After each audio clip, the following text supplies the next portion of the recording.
Vamos a presentarnos y con un poquito de currículum e historial, por favor. Gracias. Soy la doctora Griselda Fuentes Fuentes, soy neuróloga pediatra, estudié en la carrera de medicina en la UAP y posteriormente hice mi especialización en pediatría y neurología pediátrica en el Hospital Infantil de México. Y es un honor estar aquí contigo compartiendo estos conocimientos. Y de este lado tenemos a... Bueno, mi nombre es Samantha, yo soy licenciada en nutrición y estudié en la Universidad del Valle de Puebla y actualmente me encuentro trabajando en el consultorio del doctor Papaki. Y bueno, yo soy Darío Alejandro Papaki, estudié en la Universidad La Salle, en el Distrito Federal de aquel entonces. La especialidad la hice en el Seguro Social y también con un gran maestro, el doctor Giovanni Porras Ramírez, quien me enseñó muchas de las cosas que aprendí a lo largo de mi vida profesional. Bueno, pues hoy estamos acá de plácemes con Griselda, que es neuropediatra, y le invitamos para hablar sobre todo de la importancia de la alimentación y de la buena nutrición para el neurodesarrollo de nuestros niños. Esto es importante para mí resaltar que todo esto puede empezar inclusive antes de que mamá piense tener un bebé, antes de que se embarace. La buena nutrición va a repercutir, como nos van a explicar a continuación, en que ese niño tenga un desarrollo neurológico adecuado. Pero sobre todo durante el embarazo y también en la parte de la lactancia materna. ¿Qué tan importante es la lactancia materna y por cuánto tiempo para aquellas mamás que piensan que es lo mismo dar biberón, que dar unos meses o que darle mixto? ¿Qué tan importante es que las mamás toquen a sus hijos, los carguen y sobre todo lo que tiene la leche materna? Gracias. Pues en realidad lo que sabemos y todos los estudios científicos nos indican que la lactancia materna es el mejor neurotrófico y favorece todas las funciones del neurodesarrollo, entendiendo esto como la capacidad de adquirir nuevas habilidades. Y entonces, si nosotros comprendemos que el niño desde que nace con estos reflejos de succión, deglución, búsqueda, empieza a adquirir estas nuevas habilidades con su sensorio, la vista, el olfato, el gusto, toca a la madre, huele a la madre, prueba a la madre, se empiezan a activar todos estos mecanismos neurológicos que van a permitir que adquieran las siguientes habilidades. Y entonces por esto es fundamental, y no nada más por el contenido nutricio, ¿no? O sea, no nada más estamos hablando de nutrimentos, sino también estamos hablando de esas sustancias que van a favorecer que el cerebro siga desarrollándose en estos procesos de organización, de sinaptización, de mielinización, ¿no? Que finalmente es lo que nosotros buscamos como neurólogos, y el tiempo ideal pues van a ser los 2 primeros años de vida con una lactancia exclusiva, los primeros 6 meses de vida es lo que nosotros recomendamos, y que a partir del 6º mes, si las condiciones del niño y todo el ambiente es favorable, iniciar la introducción de alimentos sólidos, que sería la alimentación complementaria.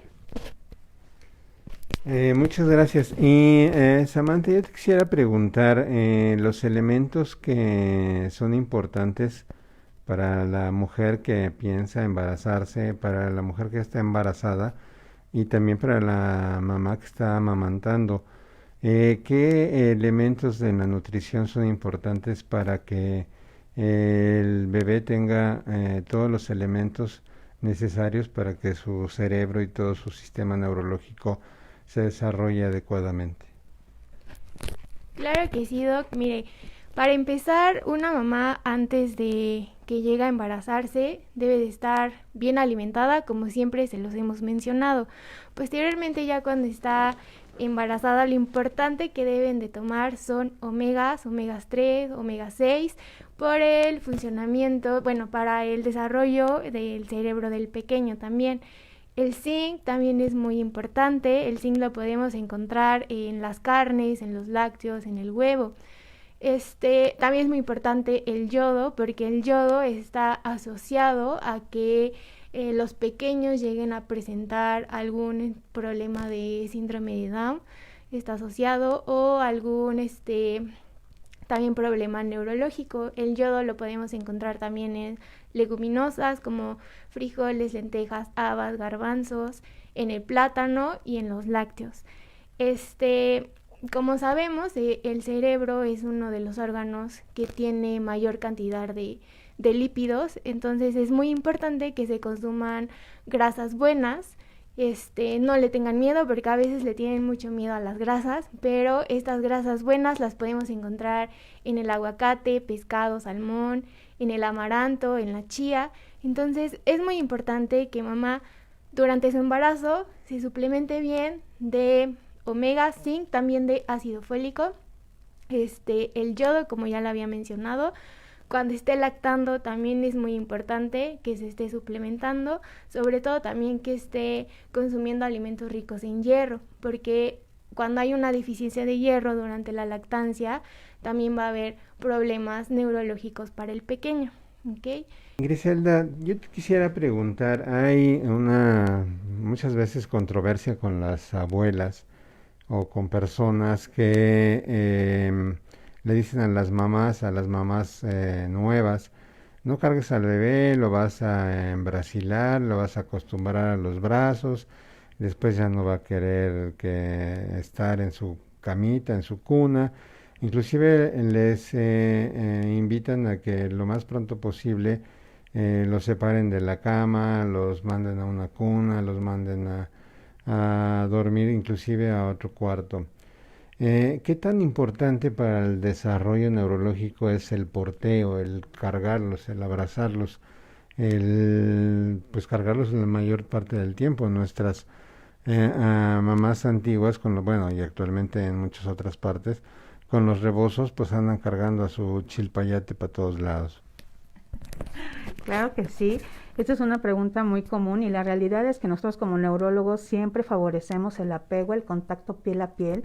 Desde que el bebé nace, lo que queremos es que ese bebé tenga contacto piel a piel con la mamá. Estos programas para los prematuros que son pacientes de muy alto riesgo, muchos estudios científicos han demostrado que estos programas, por ejemplo, de mamá canguro, donde la mujer tiene contacto, o el papá, que es el papá canguro ahora, tienen contacto piel a piel, se empiezan a hacer esas conexiones cerebrales y empieza a mejorar todos estos procesos de sinaptización. Y recordemos que estos procesos de mielinización pues nos van a acompañar hasta los primeros años de la edad adulta, ¿no? Entonces, por eso sí favorecemos estas conductas. Es correcto que los padres toquen a los hijos, que tengan ese tacto, y además recordemos que muchos de los trastornos del neurodesarrollo, por eso nos damos cuenta, porque el niño rechaza algunas veces el contacto físico, se pone irritable, ¿no? Por ejemplo, esos primeros datos de un niño que tiene un trastorno del neurodesarrollo, y ojo, no estamos hablando específicamente de trastorno de espectro autista, ¿no? Pero muchos trastornos pueden acompañarse con estos problemas sensoriales, ¿no? Y entonces ese niño que llora, que está irritable, que no tolera el contacto físico, pues puede ser un dato de alarma, por ejemplo, ¿no? Entonces, definitivamente nosotros sí favorecemos que exista ese contacto piel a piel, y por eso tan importante la lactancia materna, porque a través de la lactancia materna la madre tiene el contacto directamente con el bebé piel a piel, ¿no? Entonces sí es muy importante que los papás sepan que sí es muy recomendable este contacto. Yo aquí quisiera recordar algo que se hizo hace muchos años. Yo creo que lo debes recordar tú también. Bueno, todavía no estabas ni en los planes de tus papás. Pero a mí me tocó recién salidito este estudio y se hizo un video en donde se trabajaron con macacos y a unos macacos los deprivaron de sus mamás y los apartaron completamente. A otros changuitos los dejaron con una mamá sustituta, como un peluche o algo así, pero que no se movía.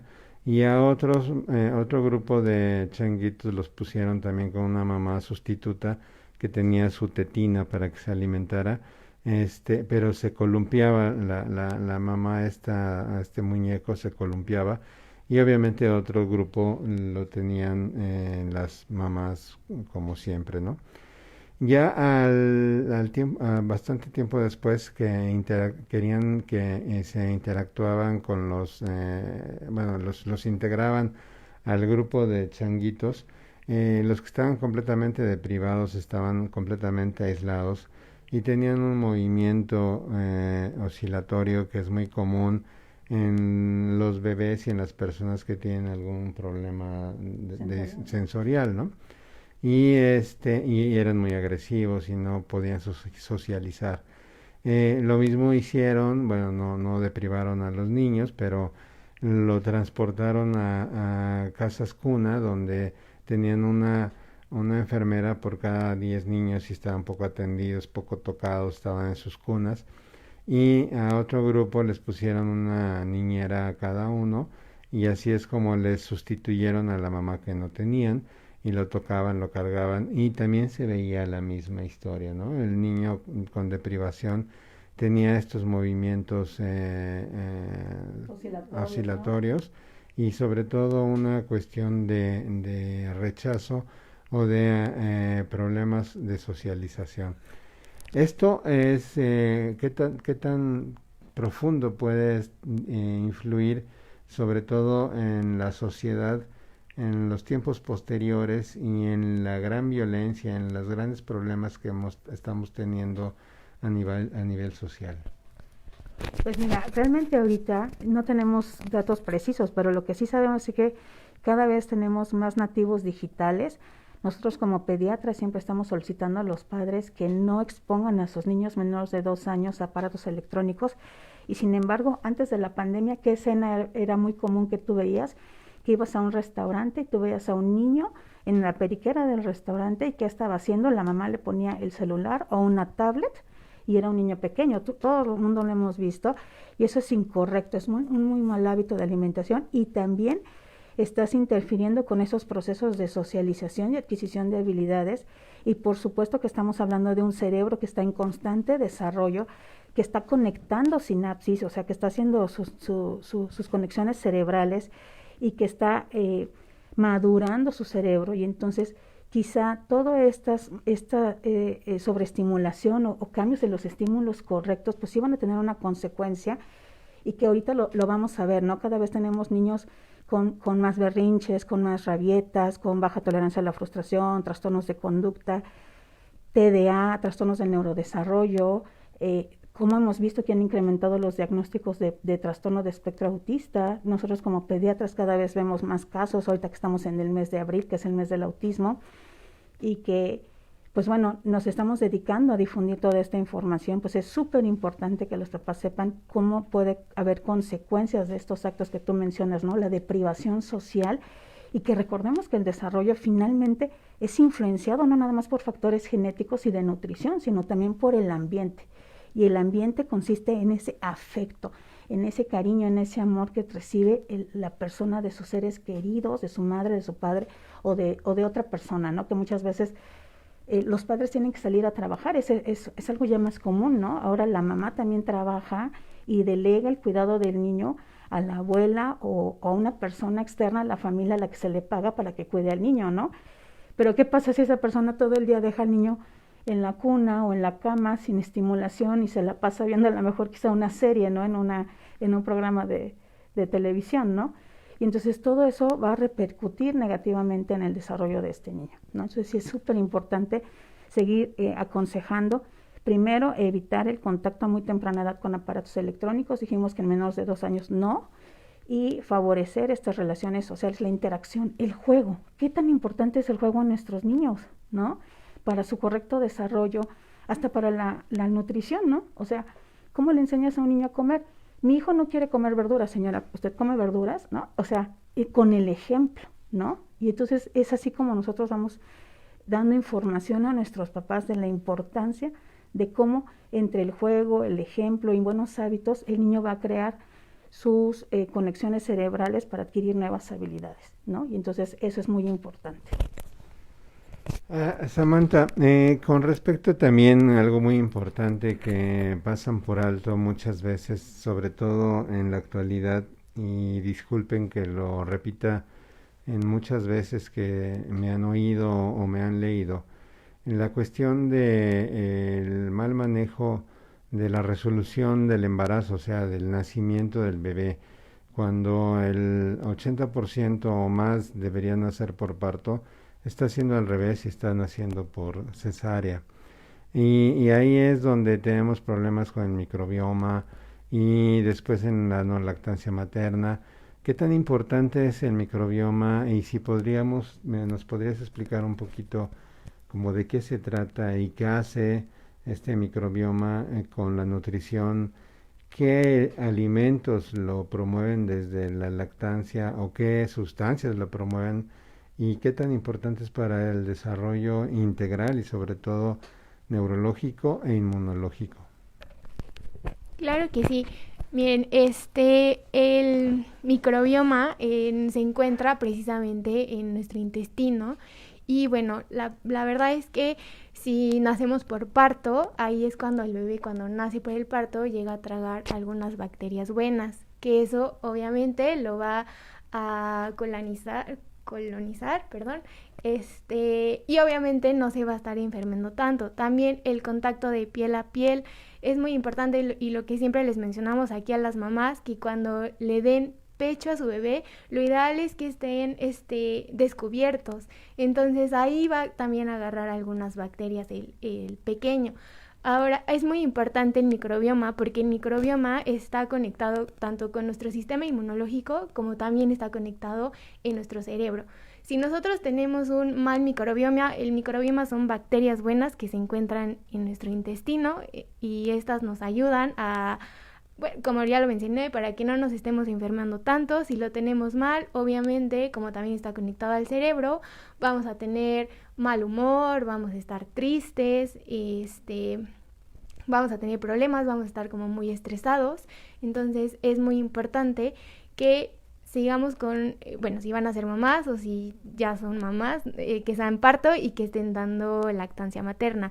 Ahora, también los alimentos para que nosotros podamos alimentar esas bacterias, es muy importante consumir alimentos ricos en fibra, ¿ok? Esto lo podemos encontrar también en el plátano, en la avena, en la lactancia materna hay muchísimos de estos elementos, en el betabel, en los espárragos. También encontramos probióticos buenos, que también los podemos encontrar en los lácteos. Hay veces que las mamás llegan aquí y me dicen que si el Yakult es bueno, no es bueno porque tiene muchísimo azúcar. Entonces, aunque te digan que traen ahí los lactobacilos, prefiero 1000 veces que se compren un yogur que tengan los lactobacilos o también, como luego les comentamos aquí con el doctor, el tepache, el kefir también. Ahí se encuentran, en los búlgaros también podemos encontrar ahí algunos probióticos. Ok, no está precisamente relacionado con el neurodesarrollo, pero es algo importante porque se trata de suplementar muchas veces a los niños con hierro porque piensan que la leche materna no tiene tanto hierro como las fórmulas. ¿Es bueno darle hierro a los niños que están amamantando? No, no es bueno que se le llegue a suplementar a los pequeños porque ahí en la leche materna se encuentra la lactoferrina, ¿ok? Entonces la lactoferrina es una proteína que va a actuar como en el sistema inmune. Entonces, si nosotros le metemos al bebé hierro, entonces ya no va a ser esa parte, esa función de protegerlo de algunas enfermedades, sino lo que va a hacer va a transportar el hierro y ya no va a tener esa función de protección. Entonces, lo ideal es que mejor mamá esté comiendo alimentos ricos en hierro, como las verduras, todas las verduras verdes, espinacas, selgas, chayote. También luego les digo que en las leguminosas, que muchas mamás lo dejan de tomar por el tema de que piensan que le van a causar cólicos a los pequeños, pero no, ya les he explicado muchas veces que obviamente sí va a haber algunos alimentos que los lleguen a inflamar, pero pues no es malo para los bebés. Griselda, nuestra experta neuróloga pediatra, yo te quiero preguntar, porque inclusive cuando hago las historias clínicas aquí en el consultorio, Yo creo que a otros médicos no tienen o ya perdieron esa costumbre de preguntar a qué edad sostuvo la cabeza, a qué edad fijó la mirada el bebé, a qué edad se sentó solo. Muchos datos que a grosso modo nos pueden determinar si el bebé está teniendo un neurodesarrollo adecuado.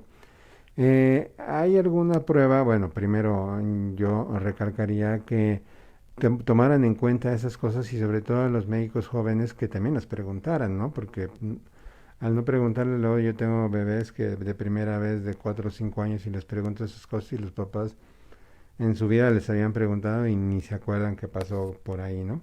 Entonces que tomaran en cuenta los padres ese tipo de cosas tan importantes para nosotros realmente determinar si tenemos algún problema neurológico o lo vamos a tener.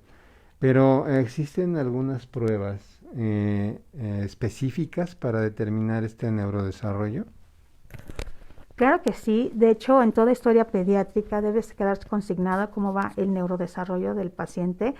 Básicamente en los primeros años nos enfocamos a las 4 áreas: motor gruesa, motor fina, el lenguaje y adaptativo social, que sería parte de nuestro interrogatorio y que algunas veces hasta uno viendo, solamente con observar al niño cómo es su comportamiento en la consulta, uno puede ir analizando y obteniendo esa información, ¿no?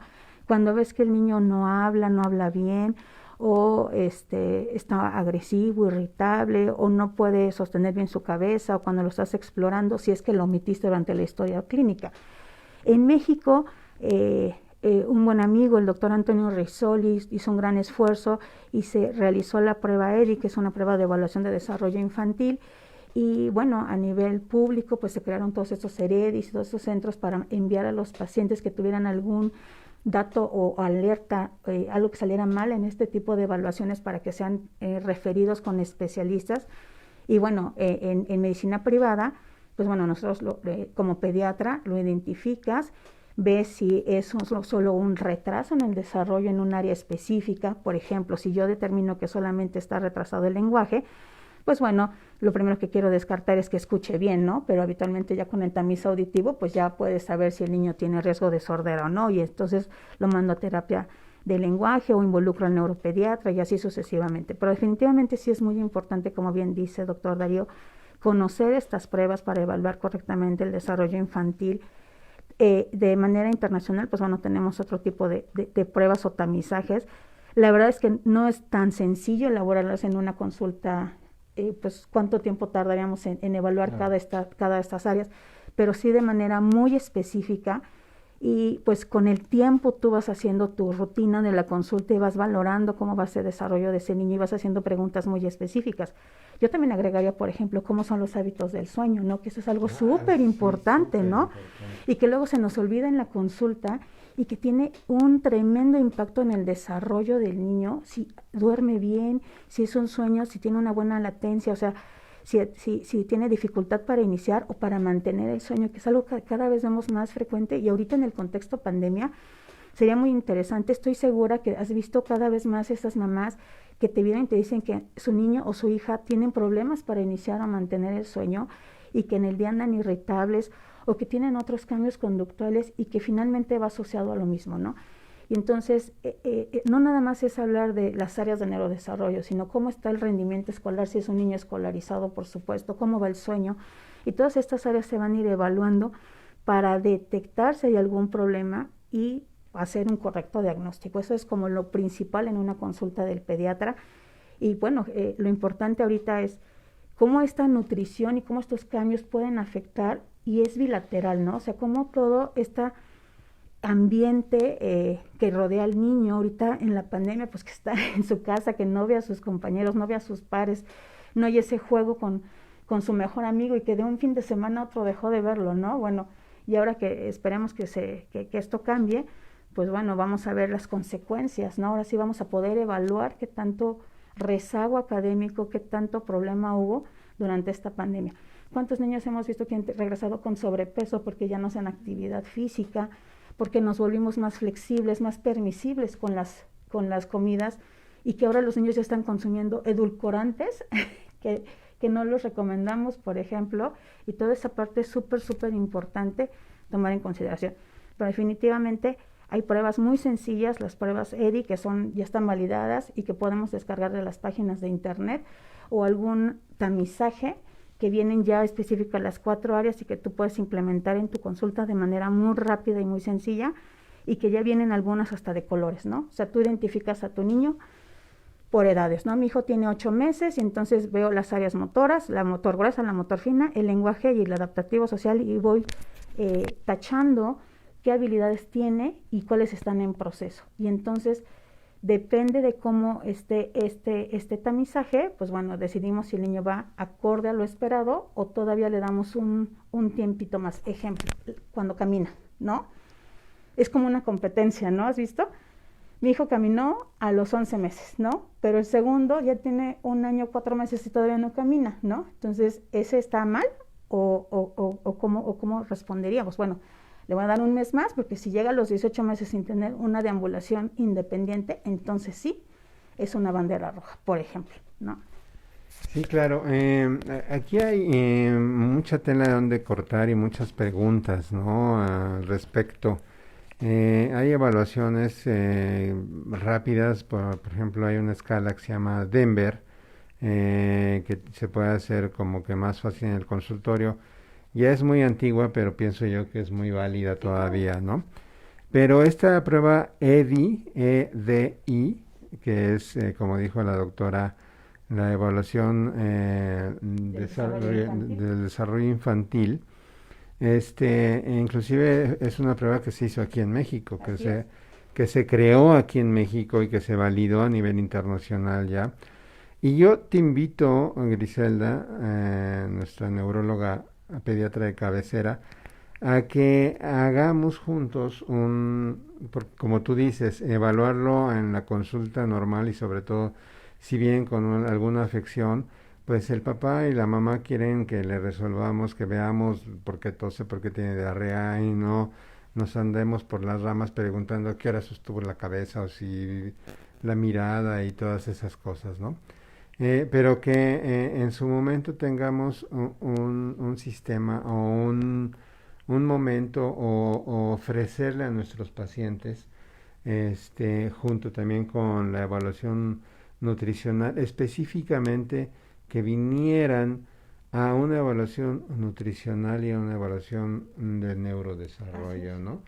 No, o sea, independientemente si tiene algún otro problema, de alguna enfermedad, se vería aparte, pero que necesitamos evaluar este tipo de cosas para evitar posteriores problemas en etapas avanzadas de la infancia o de la adolescencia, o inclusive en la edad adulta, ¿no? Porque ahí podríamos encontrar muchísimas cosas, tamizar muchísimas cosas, y como tú bien señalas, actualmente nos alcanzó la pandemia y ya todo el mundo anda en sobrepeso y los niños también, y es algo que los papás a veces no toman en cuenta, y yo les digo que es un amor malentendido el que le puedan dar o le quieran dar su pizza, su hamburguesa, sus tostitos, sus galletitas, ¿no? Que también eso también, la mala nutrición después puede alterar muchos problemas de conducta y sobre todo, como tú dices, de sueño, ¿no? ¿Alguna recomendación, Samantha, en cuanto a qué no comprar, qué comprar, o cómo hacerle para que en este y sin que hubiera pandemia, los niños no tengan sobrepeso? Bueno, en las compras, pues sí hay que hacer compras inteligentes, hay que tratar ya no consumir alimentos de caja, enlatados, por el tema de que tienen muchísimas cosas que el niño o el pequeño todavía no necesitan. Lo ideal es que sea lo más natural posible.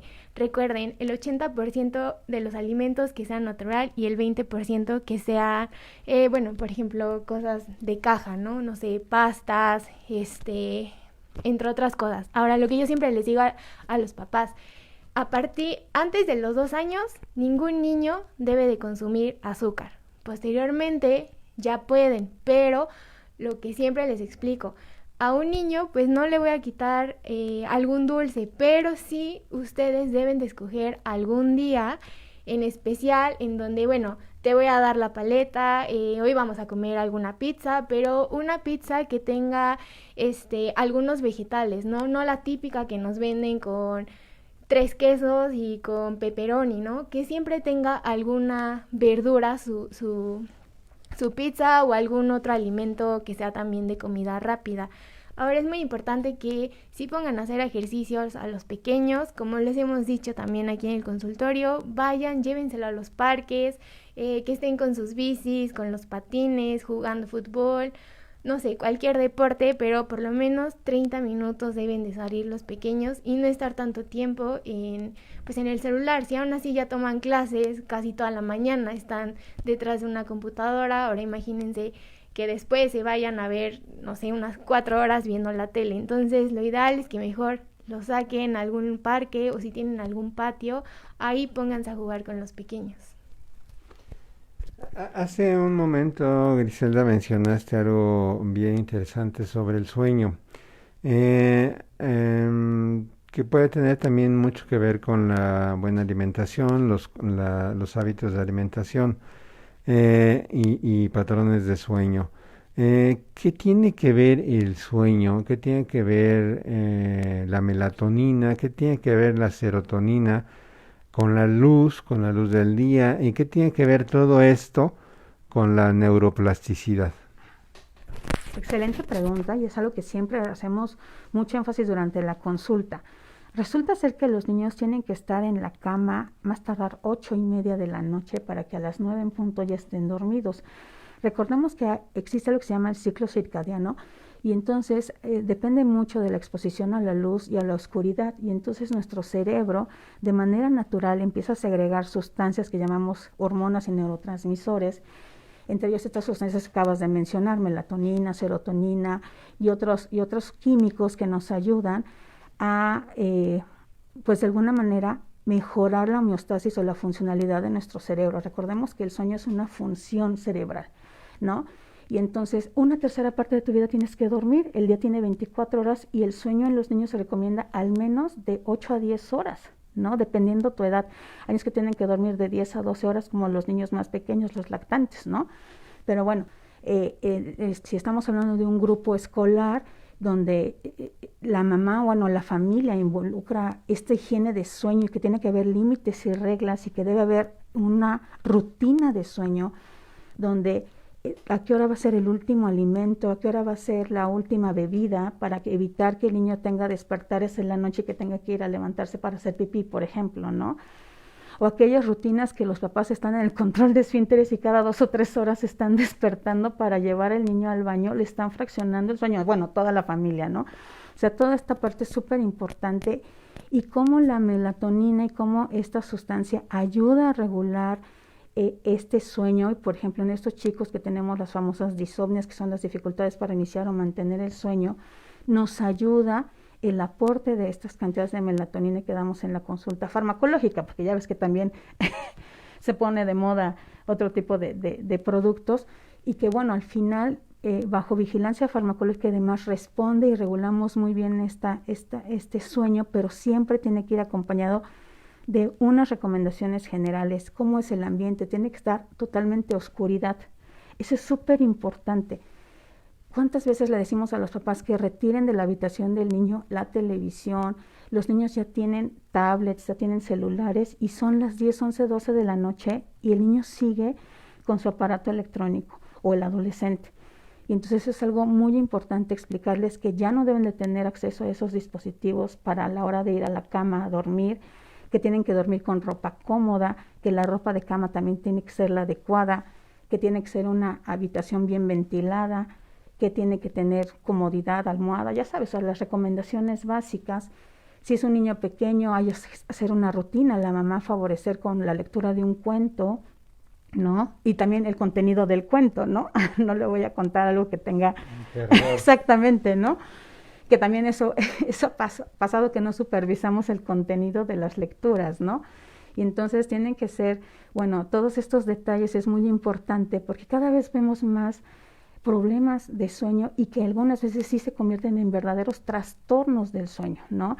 Ya vemos chiquitos con terrores nocturnos, con pesadillas, con trastornos motores de la conducta o trastornos de la conducta del sueño también. Y entonces, pues bueno, no hay un tratamiento específico para estos trastornos más que terapia modificadora de la conducta y medidas generales, ¿no? Y algunas veces nos ayuda algunos medicamentos, pero pues bueno, sabemos que no hay un tratamiento específico, ¿no? Entonces la mejor manera es que sea fisiológico y hacer estas recomendaciones de manera natural, la habitación a oscura y todas las recomendaciones que hemos dado. ¿Podrías tocar un poquito el asunto de la plasticidad? Claro. Durante el sueño, bueno, específicamente durante el sueño o en general? En general. En general. Bueno, resulta ser que el cerebro se adapta a todo, eso es lo que llamamos plasticidad cerebral, ¿no? Entonces, cuando hay un evento adverso, nuestro cerebro tiene esa capacidad de reconectarse y adquirir esas funciones que esa área cerebral que se dañó perdió transitoriamente. Por eso los niños se pueden rehabilitar y pueden seguir adquiriendo habilidades. Podemos seguir enseñando. De manera fisiológica, en los primeros 2 años de vida existen esas conexiones cerebrales y que se van realizando hasta los 6 años de vida, donde sucede un proceso que se llama muerte celular programada, que le llamamos la poda sináptica, ¿no? Y entonces es por eso que se justifica que si tú quieres que tu hijo sea bilingüe o trilingüe o que toque un instrumento, 2 o 3, pues la mejor edad es que sea antes de los 6 años para aprovechar todas estas conexiones cerebrales, que es cuando los niños son como esponjitas y aprenden y que también van mostrando lo que es su personalidad, ¿no? Y muchas de las cosas que van a marcarlo de por vida. Y ahí es donde interviene esto que acabamos de decir. Cómo fueron sus hábitos de sueño, de nutrición, su conducta, el establecimiento de límites con los papás, cómo es la figura de autoridad que se estableció en la familia. O sea, todo esto es súper, súper importante y la plasticidad cerebral se refiere a eso.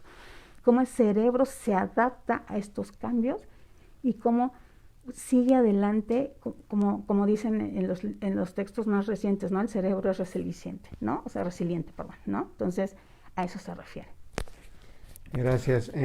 Sam, ¿nos podrías hablar, ya que hablamos del sueño, de la melatonina y la serotonina, por ejemplo, en la mañana para que se active una persona, ya sea niño, adolescente o adulto, y que tenga más serotonina, ¿dónde la puede encontrar? ¿Dónde la puede adquirir? ¿Cómo se la puede comer? Bueno, no se la come la serotonina, pero se comen las sustancias que van a producir la serotonina, ¿no? Y como que en dónde actúa la serotonina. Y también igual, para irse a dormir, también bajarle 2 rayitas a nuestra actividad y que empiece, aparte de la oscuridad, y que se favorezca la producción de la melatonina. Bueno, los aminoácidos esenciales como el triptófano y la tirosina, esos ayudan, bueno, están presentes en la síntesis precisamente de estos neurotransmisores como la serotonina, la dopamina y la melatonina. ¿Okay? Estos los podemos se encuentra en el huevo, en las carnes, en los frutos secos, en los frutos rojos como fresas, zarzamoras, blueberries. También lo podemos encontrar en las espinacas, también se encuentra, y en los lácteos. Entonces, en los cereales, también en los cereales, pero en los cereales como por ejemplo la avena, el amaranto. Entonces, bueno, lo ideal que por ejemplo en la mañana, para que estén un poquito más activos los pequeños, podemos prepararles algún huevo, también puede ser avena preparada, combinada con, por ejemplo, le pueden poner algún lácteo, o ya sea leche, o le pueden poner agua, combinarlo siempre con algún fruto rojo, puede ser fresa, pueden ser los blueberries, o también en las nueces se encuentran, y posteriormente en la noche pueden igual hacerles algunos taquitos de huevo, avena preparada, también en el plátano, podemos darle plátanos a los pequeños. Ok, como ven hay mucho de dónde cortar, mucha tela de dónde cortar. Debe haber algunas preguntas, no sé si quieras ver, Sam, si alguien hizo alguna pregunta, Pero bueno, les vuelvo a repetir, esto lo pueden ver a demanda, se va a quedar en mi página, lo voy a compartir con la doctora Griselda, pero siento yo que no sea la última vez que nos reunimos a platicar de cosas tan interesantes, sobre todo porque la edad pediátrica del niño es un ente en un desarrollo integral, pero un desarrollo también que, aparte de crecer, aparte de, adquirir funciones fisiológicas, adquiere funciones neurológicas, ¿no? De hecho, la pediatría descansa en dos pilares, que es el crecimiento y es el desarrollo. El crecimiento tiene que ver con el aumento en el número y tamaño de células, o sea, crecer grandotes, crecer a los lados, subir de peso, subir de talla. Y el desarrollo tiene que ver con la adquisición de funciones fisiológicas y neurológicas. El ejemplo es que una mujercita, su sistema reproductivo está dormido hasta cierto momento en donde explota y empieza su desarrollo para poder ser mamá en algún momento dado, ¿no? Pero el desarrollo neurológico empieza desde que está en el embrión, en el feto, ¿no? Y eso no termina, algunos dicen que termina hasta los 20 años, yo tengo 63 y pienso yo que todavía no termino de desarrollar el cerebro y que dependiendo conforme lo vayamos nutriendo tanto en alimentación como en actividades y conocimientos, pero sí quisiera que nos mandaran preguntas. Les voy a dejar algunos los contactos, por supuesto, de la doctora, de nosotros también, pero para que en su momento nos pidan de qué más quieren que hablemos. A ver, aquí tienes algunas preguntas. Sí, me preguntan, ¿qué aceite es el más saludable para cocinar los alimentos? ¿Girasol, canola, oliva, aguacate o manteca de cerdo? Bueno, lo ideal es que sea un aceite vegetal, el que encuentren en el súper. Hay muchísimas marcas como Nutrioli, Capullo. El aceite de oliva solo lo ocupamos por el tema de que, en tema crudo, por ejemplo, en pastas, en algunos ensaladas también, porque al momento de que nosotros cocinamos el aceite de oliva, no sé, vamos a hacer un huevo o algo, llega a su punto de humo, entonces llega a causar alguna sustancia que a la larga nos llega a producir algún tipo de cáncer. Entonces, los aceites que son recomendables para cocinar es el aceite de aguacate y un aceite vegetal, cualquier marca. Aquí hay otra pregunta, se la hacemos a la doctora Griselda Fuentes. ¿Cuánto tiempo antes de dormir se debe ofrecer la cena? Ok, estamos hablando de las rutinas. Por ejemplo, si nosotros ofrecemos la cena a las 7:30 y sabemos que el niño se va a tardar 20 minutos a media hora en terminar sus alimentos, estamos hablando 8 de la noche, lo mandamos a su habitación y depende la rutina de la familia, ¿no? Si esa hora se baña, se pone la pijama y se va a la cama a dormir, ¿no? Entonces más o menos te queda 1 hora o 45 minutos antes de la hora de ir a la cama, porque lo que recomendamos es que antes de que vaya a la cama, vaya al baño para hacer pipí, por ejemplo, ¿no? Y no tenga estos despertares para estar fraccionando el sueño, ¿no? Entonces la recomendación es de 1 hora o 45 minutos antes de la hora estipulada para ir a la cama, ¿no? Y obviamente la cena debe ser un acto también social donde el niño se integre con sus papás o con el resto de su familia, con sus hermanos, y que sea un espacio para poder convivir y transmitir lo que sucedió en el día a día, ¿no? Que se haga una buena costumbre ese momento familiar, y ya terminó ese momento, ahora sí vámonos a descansar, ¿no? Entonces se trata de hacer esos hábitos de sueño, ¿no? Porque ¿qué pasa ahora? Que cada vez los papás somos más permisivos, ¿no? Y entonces ahora ya los niños tienen acceso a sus propias cuentas de televisión a demanda, y entonces ya ahora todo el mundo ya ve por separado los programas, y bueno, pues se va haciendo un desajuste de horarios y demás, pero si somos estrictos, pues la recomendación es de 45 minutos a 60 minutos cenar y después ya ir a la cama. Bueno, ya nos queda poquito. A ver, otra pregunta. Dice, durante la lactancia materna hay muchos despertares nocturnos para alimentarse. ¿Esto afecta su sueño? Específicamente en la etapa de recién nacido de lactante, esto es lo fisiológico, o sea que debe haber estos despertares para el consumo adecuado de nutrimentos en el seno materno.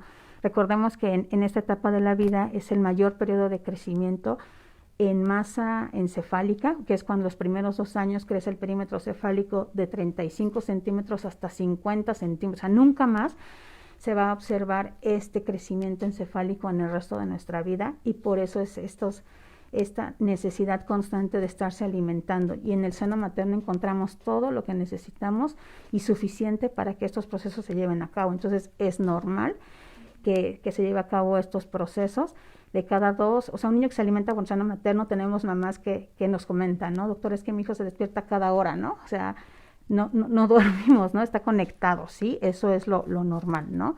O sea, tampoco nos alarmemos si un niño se está pidiendo de comer cada hora, ¿no? O no sé qué es lo que ustedes observan, ¿no? Bueno, aquí hay un pequeño truquito que yo les digo a las mamás. Realmente los bebés, como llegan de París, en París hay otro horario y aquí tenemos otro horario y está desfasado el pobre niño. El asunto es que durante el embarazo la mamá a la hora de caminar, tener sus actividades, se mueve para todos lados y el bebé está feliz de la vida, acurrucado en ese útero, con todo lo rico que puede estar ahí adentro, y ese movimiento hace que el balanceo lo arrulle, lo duerma. Entonces, todas las mamás lo han experimentado cuando apenas se van a meter a la cama o ya se meten a la cama, empieza el pataderío, empieza el movimiento, empieza la actividad porque el bebé está despierto adentro. Un bebé no existe en el momento en que nace, ya existe desde adentro, entonces tiene sus rutinas. Entonces muchas veces le promueven mucho a los bebés, las mamás, que durante el día hagan sus siestas más grandes, más largas, porque les dan tiempo de hacer cosas, y en la noche es cuando el bebé, con la rutina que traía desde el útero, pues se despierta más seguido. Entonces, por el pronto, no dejarlo dormir tan a gusto durante el día. Claro, la mamá me puede decir, doctor, pero es cuando hago más cosas, cuando me da tiempo de hacer cosas. Le digo a las mamás, pues escójale hacer cosas o dormir bien, porque las dos cosas no se pueden. Entonces, pero son pequeños trucos que se pueden ir aprendiendo durante la crianza de los niños, y ya como para el 5.º hijo ya saben de qué se trata este asunto. Yo les invito a que me dejen sus comentarios aquí en la caja de comentarios abajo, en este video que se va a quedar, que inviten a otras personas a que lo vean, sobre todo porque se van a tratar, y aparte de la doctora Griselda Fuentes, que es neuróloga pediatra que trabaja aquí en el Hospital Ángeles Puebla, que la pueden encontrar acá, si la googlean. De todas maneras les voy a dejar sus datos para cualquier duda, pregunta o consulta que tengan específicamente con alguno de sus pequeños. Pero independientemente de eso, si les interesan más temas así abiertos en plática de cuates, que ustedes también se involucren y pregunten y tengan todas sus dudas resueltas, ¿no? Entonces vamos a seguir tratando temas de neurología pediátrica, vamos a seguir tratando temas de nutrición a nivel de pediatría y de pediatría en general, y próximamente también vamos a tener a otros invitados y otras invitadas, entre las que se me está ocurriendo es una odontopediatra, ¿no? Porque tenemos por ahí una buena amiga que colabora también aquí en el hospital, que es muy importante en la buena higiene de la boca en los niños. ¿Habrá alguna otra pregunta? No, ya no. Bueno, nos despedimos, nos pasamos un poquito de tiempo, pero quedan invitados a compartir este video que se va a quedar. Yo le agradezco mucho a la doctora Griselda Fuentes Muchas gracias por la invitación y esperemos regresar pronto. y a la nutrióloga Samantha Franklin. Gracias por la invitación, Doc. Bueno, no es un adiós, un hasta pronto y ojalá lo compartan y sigamos juntos muchas veces. Gracias.